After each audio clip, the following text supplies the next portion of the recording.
اعوذ باللہ من الشیطان الرجیم بسم اللہ الرحمن الرحیم نحمدہ ونصلی علی رسولہ الکریم۔ میرے قابل احترام، میں چند باتیں آپ کے سامنے رکھنے جا رہا ہوں۔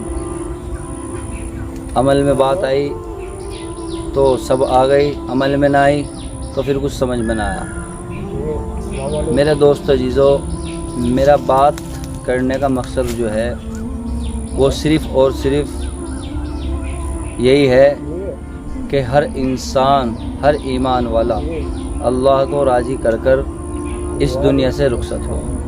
جیسے آپ صلی اللہ علیہ وسلم جب کسی کافر کا انتقال ہوتا تھا تو آپ بے پناہ روتے تھے اور فرماتے تھے کہ کاش یہ جہنم کی اس بھڑکتی ہوئی آگ سے بچ کر جنت میں جانے والا بن جائے۔ میرے بھائیوں، یہی فکر ہماری ہے اور ہم بھی غفلت میں پڑے ہوئے تھے۔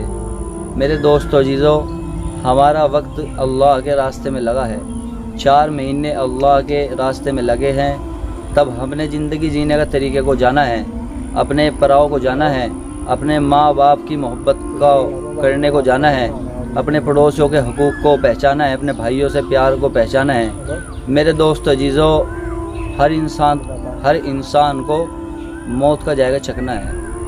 ایک دن موت آئے گی اور سب ختم ہو جائے گا معاملہ۔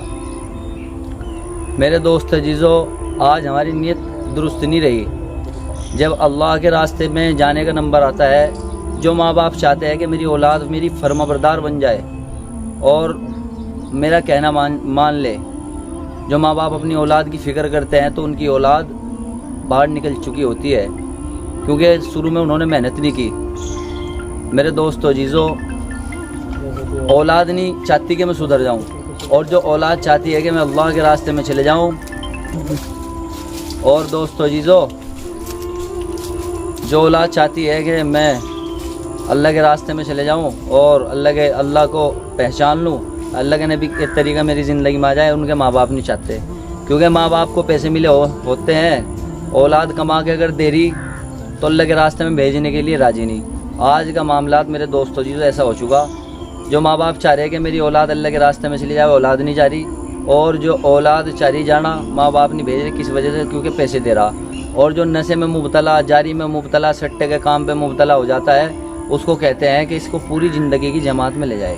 جو عقل مند ہے، جس نے اللہ تبارک و تعالیٰ نے جس کو صلاحیت زیادہ دیا ہے، وہ تو دنیا میں لگا ہوا ہے پیسے کے چکر میں۔ اور میرے دوستو عزیزو، جو گھر والوں کی نظروں میں، محلے والوں کی نظروں میں ختم ہو جاتا ہے، اس کو اللہ کے راستے میں بھیجتے ہیں۔ ارے میرے دوستو عزیزو، صلاحیت جو لگانی ہے اللہ کے دین پہ لگائیں۔ اللہ کے دین پہ لگائیں گے جبھی دنیا میں بھی اور آخرت میں بھی کامیاب ہوگے۔ بیان تو ہم سنتے رہتے ہیں، مقصد صرف اور صرف یہی ہے کہ بات عمل میں آ جائے، صرف اس بات پہ عمل ہو جائے کہ ایک دن مجھے مرنا۔ وہ کون سا وقت ہوگا جس دن میری روح نکلے گی؟ وہ کون سا وقت ہوگا؟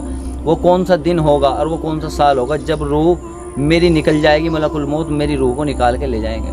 میرے دوستو عزیزو، اسی بات پر اپنی بات کو ختم کرتا ہوں۔ ماحول کیسے چل رہے، آج غور کرنے کی بات ہے۔ ہم سوچ رہے کہ بھائی ہم نماز بھی پڑھ رہے، ہم جماعت میں بھی جا رہے، ہم مدرسوں میں بھی پڑھائی کر رہے، ہم مولویت بھی کر رہے، اور جی مفتی کی پڑھائی بھی کر رہے، حافظ قرآن بھی بن رہے۔ یہ حالات پھر بھی اللہ تبارک و تعالیٰ کی طرف سے کیوں آ رہے؟ یہ تو میرے دوستو جی اللہ کے نبی صلی اللہ علیہ وسلم کے دور میں بھی آئے ہیں، اور تمام نبیوں پہ حالات آئے ہیں۔ صحابہ کرام کا بھی امتحان ہوا ہے، ہم امتحان کے لائق نہیں ہیں، پر امتحان تو میرے دوستو جی ایسا نہیں ہو سکتا کہ ایمان والے کا امتحان نہ آئے گا ایمان والے کا امتحان، کیونکہ میرے دوستو جیزو ہمیں اس بادشاہ کے دربار میں پیشی ہے، ہماری پیشی اللہ کے دربار میں ہے۔ اسی لیے لمحوں کی یہ زندگی ہے، اچھا کرے گا انسان اچھا ہوگا، برا کرے گا برا ہوگا، جیسی بوئے گا میرے دوستو جیزو ایسی کاٹے گا۔ اسی بات پہ اپنی بات ختم کرتا ہوں۔ جزا اللہ محمد ما هو اہلہ صلی اللہ علیہ وسلم۔